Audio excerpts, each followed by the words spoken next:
coming to my show Lost in the Mouth specific. I just love picking fucking hard titles to say. Thank you very much for coming, because this show has actually been plagued with controversy. Yes, get a beer and sit down, good man. I am the kind of person you need to drink a lot through. Oh no, oh. That just sounded so disgusting, didn't it? No, really. Oh, already, and I'm getting shit wrong. Okay, great. Yeah, thank you for coming, because this show has been plagued with problems. Basically, when I did the show, it is a show about plans going wrong, and when I did it, when I toured it, plans went really wrong. In Adelaide, I was strangled by a busker. I know, usually they're the irritating cunts. No, what happened was he thought it would be erotic, and he just neglected to tell me. And we were in his hotel room making out with each other, and suddenly he just went for my neck, and he started squeezing hard, and I went, oh, okay, apple, pomegranate, banana. I thought, fuck it, I'll hit on his safe word at some point. Margaret Thatcher. And, but no, so I just thought, fuck you. So I started strangling him, and we were just choking each other, and eventually he went, what are you doing? And I went, well, what are you doing? He said, I thought this would be erotic. I said, is it? He said, no. So that happened in Adelaide, because all the things that went wrong with my throat and with my mouth. Because then when I went to Melbourne, I got hospitalised with a throat abscess, doing Lost in the Mouth specific, and they took me into hospital, and they had to cut my throat open, going in via the mouth. And it was quite nice, because I made it into the news with irony hospitalises comedian. Thank you, Melbourne, so sympathetic. I mean, I am a little bit concerned because because I was going to originally call the show Magnificant. And I just hate to think by now my pussy would have probably dropped out.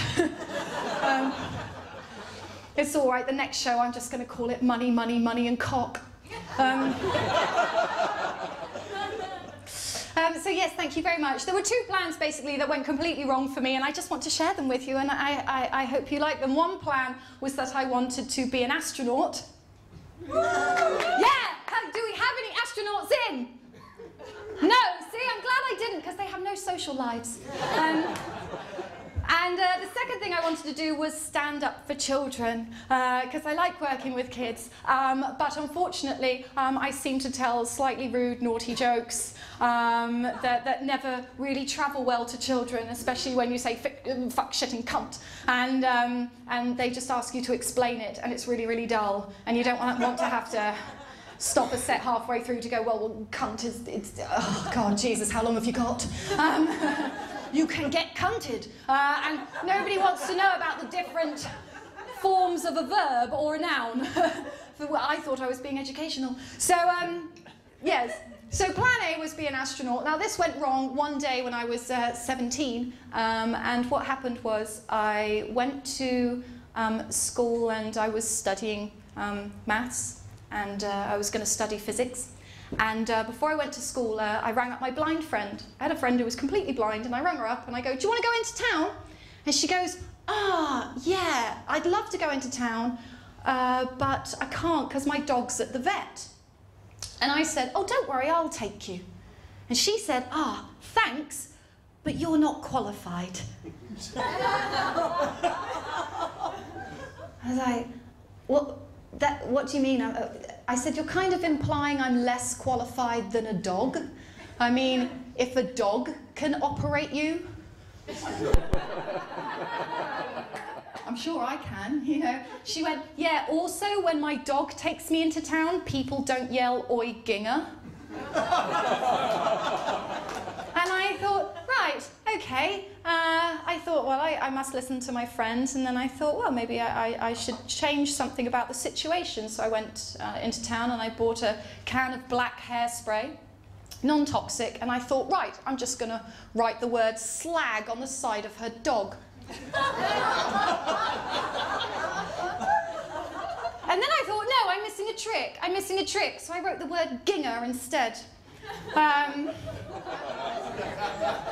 then people still shouted. And eventually she accused me of following her.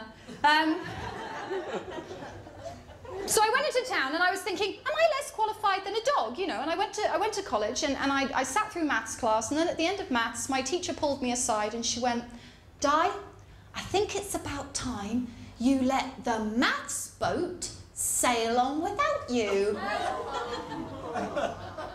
Yeah, I didn't get it. I just went, what? And she went, yeah, you see, that's the problem.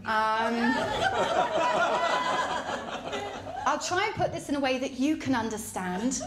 The maths train is pulling into the station, but you don't have the fare to get a ticket.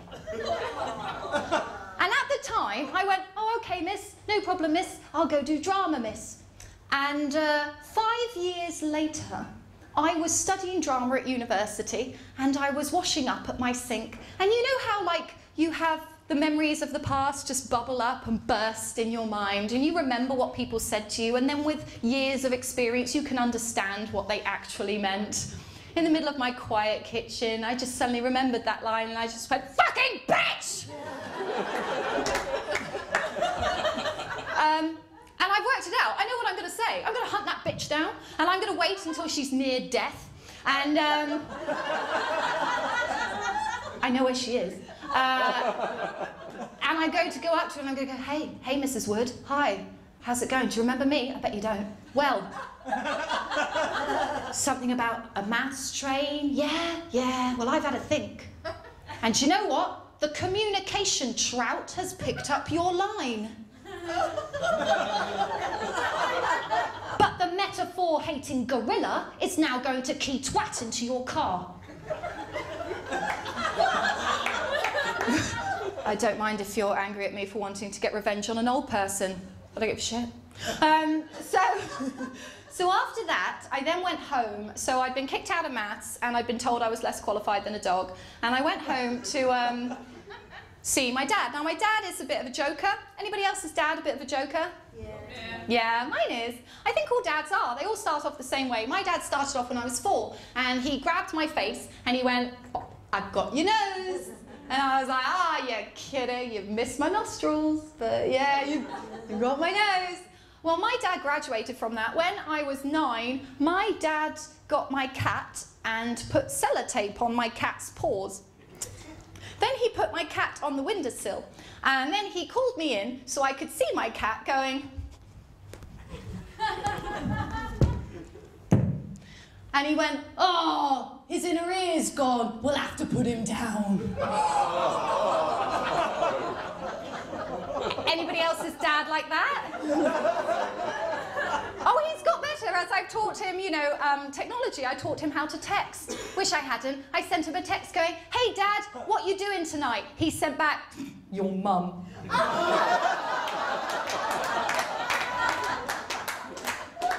Anybody else's dad like that? Well, I went home and I think my dad already knew the problem, because I went home and I thought, right, start with the big picture because I fucked up, okay, been kicked out of maths. And I just went up to him and I went, Dad, I want to work in space. And he said, oh, good, because I've got you a book on feng shui. No, Dad, I want to work in big space, that space, big space. And he went, oh, yeah, well, I'm sure you'll manage it. After all, in the 50s, the Russians sent a dog into space.